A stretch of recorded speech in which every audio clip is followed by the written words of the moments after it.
अरे संकेत, बोल ना रे मित्र. शाळेत किती मजा यायची ना. अरे खूप सुंदर दिवस होते शाळेचे तर. हा ना. तुला आठवतो का रे ऋतिक, आपला तो मित्र, तू मी आणि तो, आपण शाळेत एकाच बेंचवर बसायचो. हा, अरे ते तर काय दिवस होते रे. तो मध्ये बसलेला असायचा स्वराज नेहमी, आणि स्वराज नेहमी मस्ती करायचा, काय नाही काय करायचं, त्याच्यामुळे आपल्या तिघांना पण फटके बसायचे. तेव्हा आपण इतकं सोबत राहायचो, पण आता आपण त्याला कम्प्लिटली विसरून गेलो रे ऋतिक. बट कसं आहे, आता एकदम कामाचं टेन्शन सगळं चालूच आहे. नुसतं एवढं काम आहे ना, दिवस राहतो काम काम काम. आता इकडे अपॉइंटमेंट घ्या, इकडे त्याचे करा, ते करा, सगळं चालूच आहे आता. खूप खूप डोक्याचं टेन्शन झालं आहे. काय गोष्टी लक्षात पण राहत नाही आता. तू मला कसं काय विसरू शकतोस?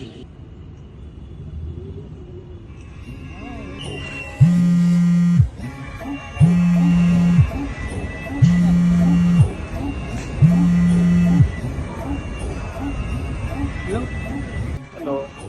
अरे कुठे आहे तू मित्र? आम्ही केव्हापासून थांबलोय तुझी वाट बघा. तू बाजूलाच होतास ना, कुठे गेलास? काय? अरे मी तर आलोच नाही अजून तिकडं, तुझी वाट बघतोय इकडं. काय हे, बाजूलाच होतास? तू मला कसं काय विसरू शकतोस?